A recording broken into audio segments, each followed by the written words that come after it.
Middle east में जंग और कूटनीति साथ साथ चल रही है। दक्षिणी लेबनान में इजरायली हमले लगातार जारी हैं, जबकि अमेरिका की मध्यस्थता में सीज फायर की कोशिशें भी तेज हो गई हैं। लेकिन हिजबुल्लाह ने इस पूरे फ्रेमवर्क को खारिज कर दिया है। ऐसे में सवाल उठ रहा है कि क्या क्षेत्र युद्ध विराम की तरफ बढ़ रहा है या फिर एक बड़े संघर्ष की तैयारी हो रही है। दक्षिणी लेबनान के टायर शहर में इजरायली एयर स्ट्राइक ने फिर दहशत फैला दी।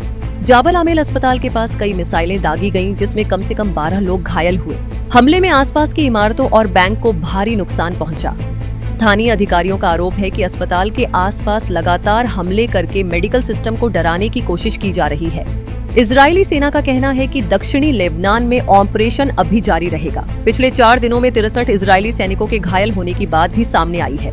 दूसरी तरफ लेबनान की सेना कई इलाकों में तैनाती बढ़ा रही है। अमेरिकी मध्यस्थता में प्रस्तावित सीज फायर को लेकर बातचीत जारी है, लेकिन हिजबुल्लाह ने इसे अपमानजनक बताते हुए ठुकरा दिया है। अमेरिका और इजराइल राजनीतिक तौर पर वो हासिल करना चाहते हैं जो युद्ध में नहीं कर सके। लेबनान के प्रधानमंत्री नवाब सलाम ने बातचीत का समर्थन किया है। उनका कहना है कि युद्ध से बाहर निकलने के लिए कूटनीति सबसे कम नुकसान वाला रास्ता है, लेकिन जमीनी हालात अलग तस्वीर दिखा रहे हैं। दक्षिणी लेबनान में लगातार गोलाबारी जारी है और हजारों लोग अब भी विस्थापन झेल रहे हैं। इसी बीच अमेरिका और ईरान के बीच भी तनाव चरम पर है।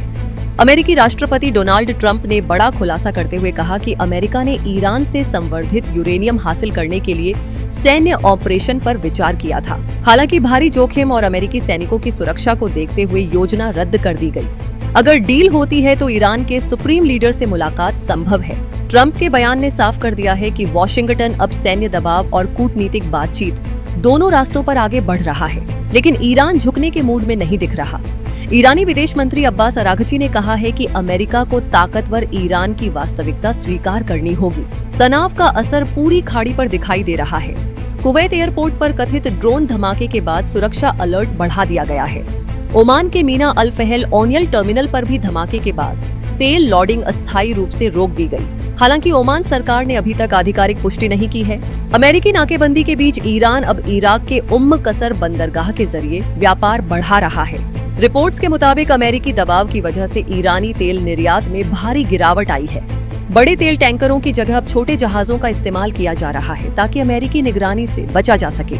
भारत ने भी लेबनान में यूएन शांति सैनिकों पर हुए हमले की कड़ी निंदा की है। इस हमले में एक सर्बियाई सैनिक की मौत हुई, जबकि 2 अन्य घायल हो गए।